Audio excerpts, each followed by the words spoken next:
Growing up, I was told that which is understood don't need to be explained. But from time to time, I would have to go back to my father and ask him about stuff that made no sense to me. On this particular day, I asked him, "Dad, why is the poor man's wisdom despised and his words not heard?" He retorted, "You can be poor and intelligent and no one will listen to you, son. However, if you are rich and dumb, people will listen to you quite easily." What happens when no one cares about what you have to say? Silence. What happens when no one believes that you might have the answer for the issues and concerns of your community? Silence. What happens when the other has decided that your lack of wealth or racial identity speaks to your lack of intellect? Silence. What happens when your circumstances require you to live beneath your dignity? Silence. You see, this is how many treat the least, the lost, the left out, and the left behind, with silence.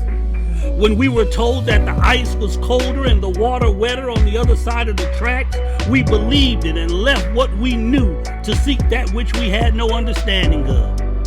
But as we came, they left, and they moved further and further away, knowing we could not sustain that which we sought after without their assistance. But left they still did. Then, to add insult to injury, the government came and said we need more ways to get away.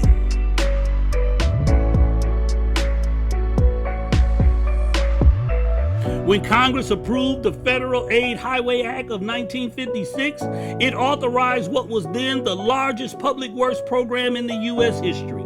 Its goal was to eliminate unsafe roads, inefficient routes, and traffic jams that impede fast and safe cross-country travel. Or was it? According to the estimates from the Department of Transportation, more than 500,000 households and more than 1 million people were displaced nationwide because of the federal roadway construction. Hulking highways cut through neighborhoods, darkened and disrupted the pedestrian landscape, worsened air quality, and torpedoed property values.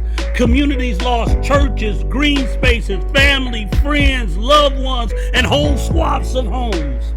They also lost small businesses that provided jobs and kept money circulating locally. Crucial middle-class footholds in areas already struggling from racist zoning policy, disinvestment, and the aforementioned white flight.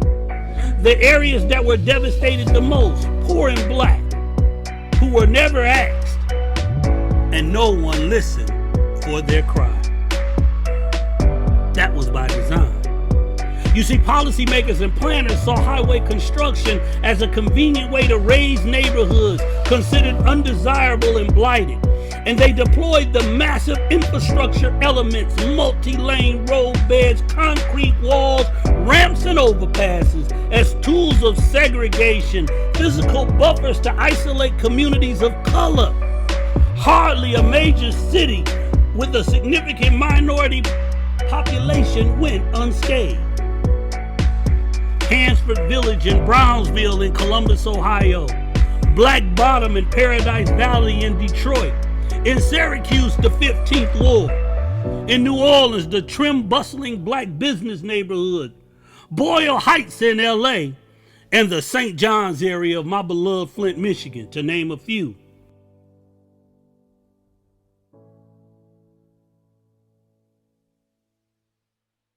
By the time the interstate highway system was completed, it had fundamentally restructured urban America.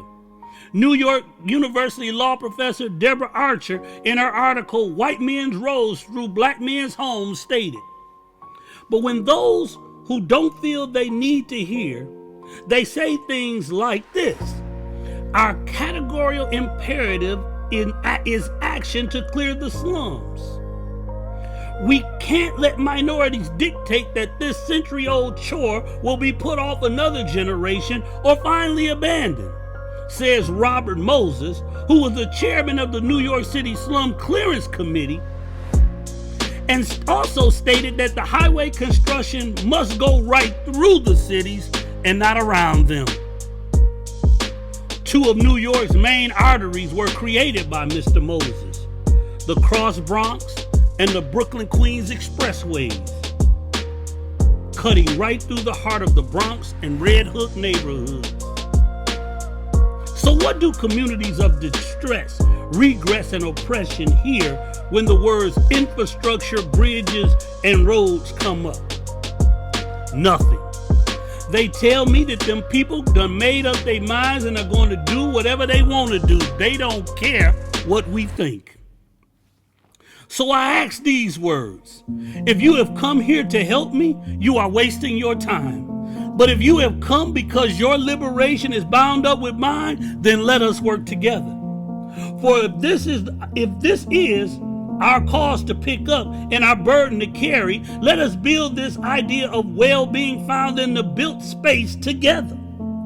Then let us please remember to give voice to the voiceless and audibility to the hearing impaired, or you might as well not say nothing at all, because your actions have said it all.